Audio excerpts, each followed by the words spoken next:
This isn't just a haunted doll story. It's a story about a man, a life, a presence that didn't disappear. I've spent a lot of time with this spirit, and today I want to show who he was, not just who he appears now. My name is Melanie. I'm a clairsentient psychic, and I feel the energy and presence of spirit strongly. His name was Noah, but he allowed me to give him a name that carried deep meaning, Nitotem, meaning my friend in his native language. His energy is calm and protective, and yet a little unsettling, only in the way someone alive can truly feel. And today I want to share his story. Let's go.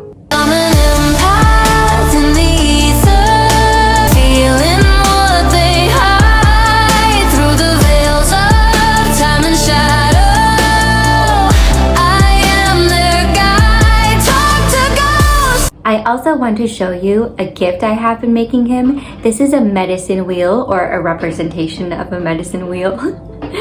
It is an important symbol in his native culture.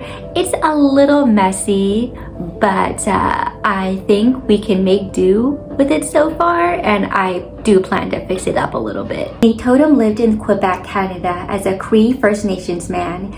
Born in the late 1940s, he passed away in the 1990s. He spoke Cree, French, and English, moving gently between worlds where Indigenous life, French, and English influence were constantly overlapping. That ability to adapt would shape much of his life. The Cree are one of the largest First Nations group in Canada, with roots stretching back over 5,000 years.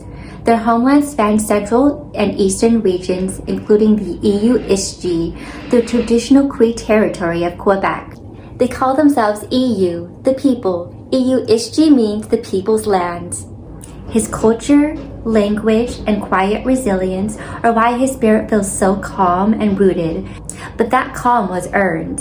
From the 1950s through the 1980s, Cree families faced enormous change, permanent settlements, churches and institutional schools, outside control and constant cultural pressure, and poverty and food insecurity.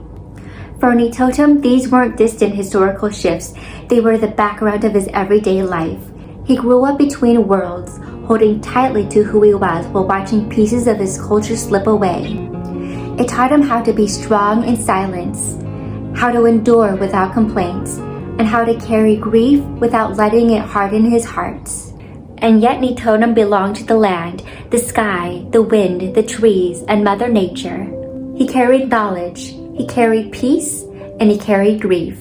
He was married. He dreamed of having children, of life, of laughter, of family. But life didn't allow that dream. He had grief of never becoming a father and starting a family of his own, not because he lacked love, but because survival and poverty always came first. Years of hardship slowly took its toll. Nitotem passed in his 50s from heart disease, a heart that carried too much, for far too long. And yet, his spirit does not feel heavy. It feels gentle, protective, watching, and still present. He allowed me to call him Nitotem, my friend, and that's exactly what he feels like. I don't say this lightly, but I did a past life regression meditation, and I discovered that I was a Native American woman and part of the Iroquois tribe in the 16th century. Since childhood, I have been drawn to indigenous cultures, the land, the spirituality, the way life and nature are treated as one. Not out of curiosity, but recognition. So when Nitotem came through, the connection didn't feel new, it felt familiar. Like meeting someone I already knew, just a different lifetime. Can you light it up to the yellow part, please? If you can, do your best. You got this, friend. Come on, you got this. Today, Nitotem connects to this doll, a bison stuffed animal. To him, the bison represents strength, endurance, and survival in harsh climates. It reminded him of home, not a place, but a feeling.